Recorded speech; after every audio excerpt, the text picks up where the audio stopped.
தமிழகத்தில் தேர்தல் தேதி அறிவிக்கப்பட்டிருக்கக்கூடிய சூழலில் நடத்தை விதிகள் அமலுக்கு வந்திருக்கின்றன. அதனைத் தொடர்ந்து மதுரை மாவட்டத்தில் பறக்கும் படையினர் தீவிர வாகன சோதனையில் ஈடுபட்டிருக்கின்றனர். விவரங்களோடு செய்தியாளர் மணிகண்ட பிரபு இணைந்திருக்கிறார். மணிகண்ட பிரபு, எந்த மாதிரியான சோதனை நடைபெறுகிறது? சோதனையில் ஏதேனும் சிக்கியதா? என்ன விவரம்?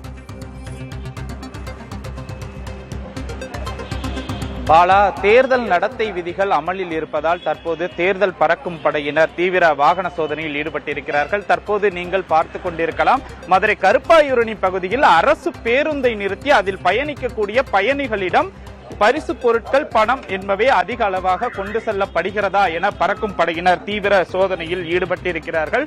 குறிப்பாக மதுரை மாவட்டத்தில் 10 சட்டமன்ற தொகுதிகள் இருக்கிறது. இந்த 10 சட்டமன்ற தொகுதிகளிலும் கிட்டத்தட்ட 14,700 தேர்தல் அலுவலர்கள் பணியமர்த்தப்பட்டிருக்கிறார்கள்.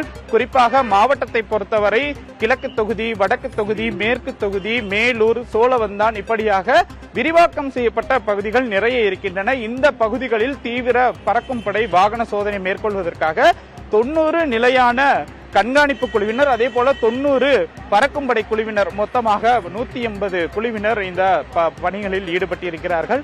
காலை, மாலை, இரவு 3 வேளைகளில் சுழற்சி முறையில் இந்த பணிகள் என்பது மேற்கொள்ளப்பட்டிருக்கிறது. அதே போல அரசியல் கட்சி கொடிகளுடன் வரக்கூடிய வாகனங்கள் நிறுத்தப்பட்டு அந்த அரசியல் கட்சி கொடிகள் என்பது முற்றிலுமாக அகற்றப்பட்டு அனுப்பப்படுகின்றன.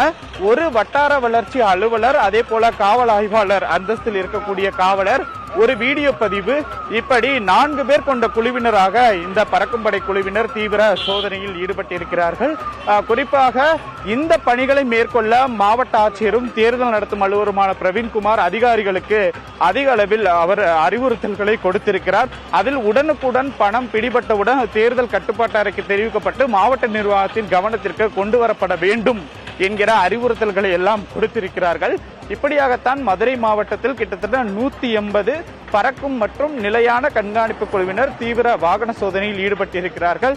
இந்த பணிகளை பொறுத்தமட்டில் அதிகாரிகள் உடனுக்குடன் கணக்கில் வராத பணம் பிடிபட்டவுடன் 50,000க்கு மேல் பணம் கொண்டு செல்லப்பட்டால் உடனுக்குடன் அவற்றை பறிமுதல் செய்து தேவையான நடவடிக்கைகளை எடுக்க அறிவுறுத்தப்பட்டிருக்கிறார்கள். அதன் அடிப்படையில் தற்போது புறநகர் பகுதியான கருப்பாயூரணியில் வாகனங்கள், அரசு பேருந்துகள், கார்கள் உள்ளிட்ட அனைத்து வாகனங்களும் நிறுத்தப்பட்டு தீவிர சோதனைக்கு பிறகு அவை வெளியே அனுப்பப்படுகின்றன.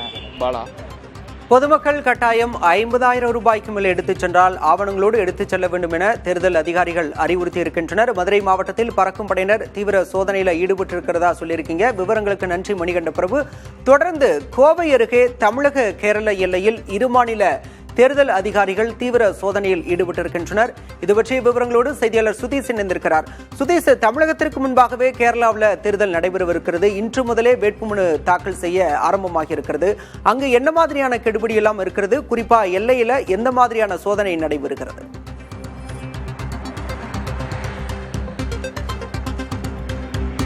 பாலா, நாம் தற்போது இருக்கக்கூடிய வாளையாறு கோவை மாவட்டம் தமிழக கேரள எல்லையோர பகுதியாக இருக்கிறது. இது தமிழகத்தில் ஒரு முக்கியமான கேரளாவில் இருந்து வரக்கூடிய வாகனங்களை சோதனை செய்வதற்கான ஒரு முக்கிய சோதனை சாவடியாக பார்க்கப்படுகிறது.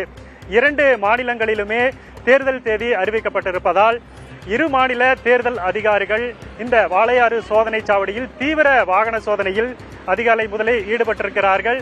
தொடர்ச்சியாக கோவையிலிருந்து கேரளா செல்லக்கூடிய தமிழக வாகனங்களும் கேரள எல்லையில் தடுத்து நிறுத்தப்பட்டு கேரள தேர்தல் அதிகாரிகள், காவல்துறை, துணை ராணுவம் உள்ளிட்ட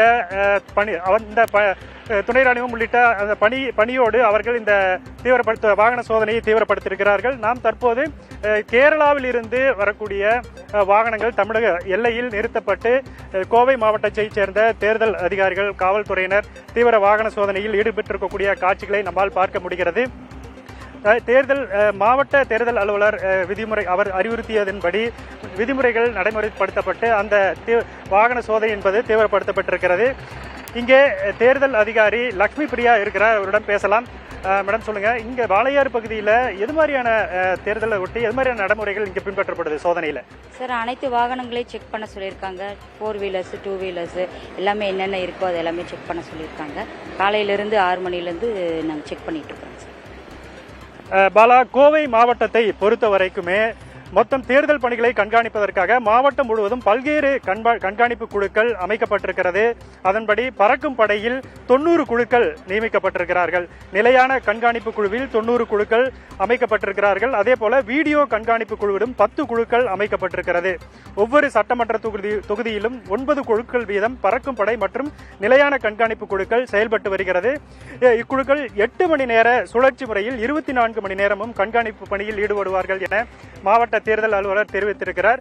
குறிப்பாக நாம் தற்போது இருக்கக்கூடிய இந்த பகுதியில் 24 மணி நேரமும் நிலையான கண்காணிப்பு குழு என்பது இங்கு வைக்கப்பட்டு அந்த சோதனை என்பது வாகன சோதனை என்பது தீவிரப்படுத்தப்பட்டிருக்கிறது. இருசக்கர வாகனம், கார்கள் உள்ளிட்ட அனைத்து வாகனங்களும் இங்கே தடுத்து நிறுத்தப்பட்டு அந்த வாகன சோதனை பணிகள் தீவிரப்படுத்தப்பட்டிருக்கிறது.